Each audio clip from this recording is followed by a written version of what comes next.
Monika, welcome to viral వార్తలు. ఇప్పుడు నేను చెప్పబోయే ఇంకో విషయం ఏంటి అంటే, మీరు ఎన్నో వార్తలు విన్నారు కదా. ఇప్పుడు నేను చెప్తున్న ఒక విషయం వినండి. మన భూమి మీద కానీ లేదా సముద్రంలో కానీ ఎన్నో జీవాలు ఉన్నాయి. వాటిల్లో రక్తం లేని జీవేంటి చెప్పగలరా? సో ప్రతి మనిషి ఎన్నో అద్భుతాల మీద రీసెర్చ్ చేస్తాడు. ఎప్పుడెప్పుడు ఏమేమి కొత్త అద్భుతం దొరుకుతున్నా అని. అయితే సముద్ర గర్భంలో ఉన్న ఎన్నో అద్భుతాలు ఉన్నాయి కదా. ఒక అద్భుతం గురించి ఇప్పుడు నేను మీకు చెప్పబోతున్నాను. ఏంటది అంటే, ఈ గ్రహం మీద జీవించాలంటే ఖచ్చితంగా ఆ జీవికి మెదడు ఉండాలి, గుండె ఉండాలి. కానీ అలా రెండూ లేకుండా ఉన్న జీవేంటి?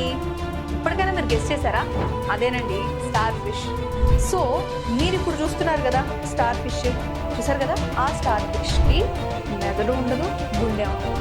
ఇంకొక పచ్చి నిజం చెప్పాలంటే దానికి రక్తం కూడా ఉండదు. నిజమండి. అయితే ఈ స్టార్ ఫిష్ రక్తానికి బదులుగా ఏం తీసుకుంటుందో, అది ఎలా బతుకుతుందని మీకు డౌట్ వస్తుంది కదా. నేను చెప్తా. బేసికల్గా సముద్రంలో కదా ఈ స్టార్ ఫిష్లన్నీ ఉంటాయి.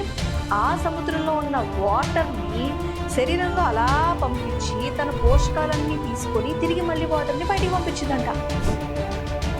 అసలు ఈ మాట వింటే మీకు ఎలా అనిపిస్తుంది? షాక్ అనిపించట్లా? గుండె మెదడు లేదు, రక్తం కూడా లేదు అంటే ఎలా బతికిద్ది అని మీకు ఎప్పుడో డౌట్ వచ్చింది కదా. ఎస్, ఆ డౌట్ ఆన్సర్ అయితే ఇదే. బేసికల్గా అలా వాటర్ తీసుకొని వాటర్లో ఉన్న పోషకాలు ఇస్తుంది మళ్ళీ వాటర్ని పంపడానికి బేసికల్గా ప్రాసెస్ ఏమంటారు తెలుసా? వాటర్ వాస్క్యులర్ సిస్టమ్ అని అంటారు. అంటే మెదడు ఉండదు, నాడీ వ్యవస్థ ఒక్కటే పనిచేస్తుంది. ఆ నాడీ వ్యవస్థ నుంచి చుట్టుపక్కల ఆహారం మొత్తం తీసుకొని ఉండడం, బ్రతకడమే ఈ జీవి యొక్క ప్రత్యేకత. సో ఇలాంటి ఇంట్రెస్టింగ్ టాపిక్స్ అని నేను మీకు చెప్తాను. అందుకోసం మీరు ఆ ఛానల్ని సబ్స్క్రైబ్ చేసుకోండి.